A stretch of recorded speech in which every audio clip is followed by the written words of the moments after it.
Hello, brothers, how's it going? This is part two of the book reflection on The Way of the Superior Man. As you guys know, I have listened to 59 minutes in of the audiobook, and I recently made a video earlier today sharing with you guys what I learned, key things that I picked up along the way with the book.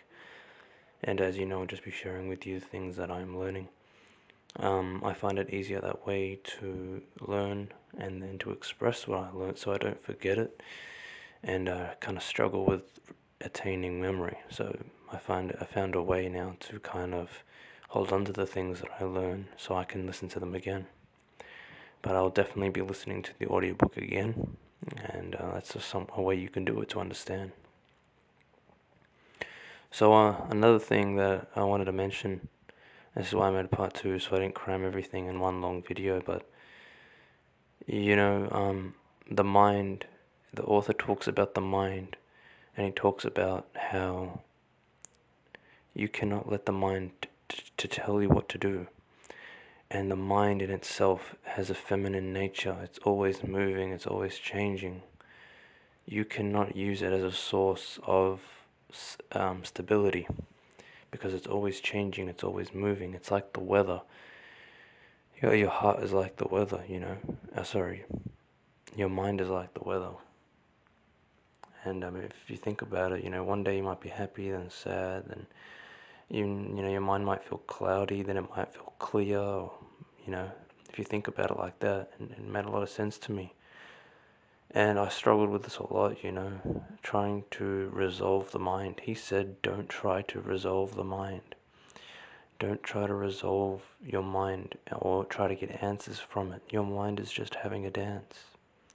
It's not there to give you any answers. He said, yes, there's wisdom.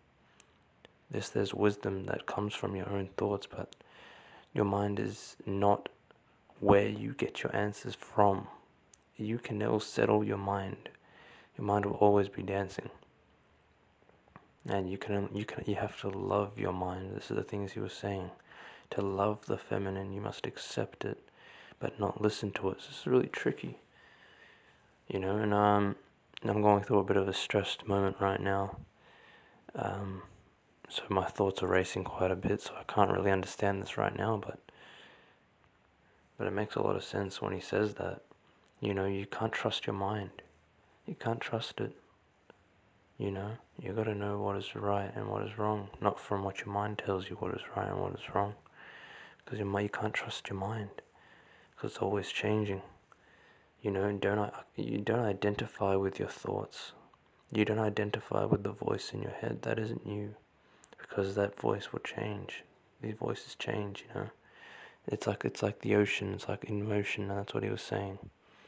It's about finding something deep down within you that isn't changing, that won't ever change. This consciousness that will never change, and to really find your deepest purpose, your deepest kind of ground within you, and that can only happen through the meditational exercise. So that's basically something that I reflected on, and there's so much more of the book I still have to learn, but really he's like, you cannot hate her, the feminine, you cannot hate that for changing, you cannot hate it. You have to love your mind, you have to love your body.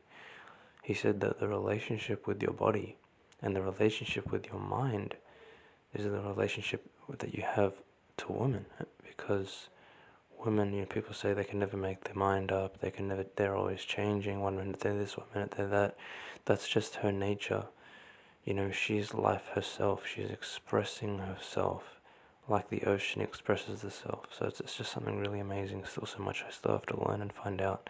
But anyway, guys, part two of my reflection. Got 59 minutes done. I'll listen more of it and make another reflection for you guys. Thank you so much for listening.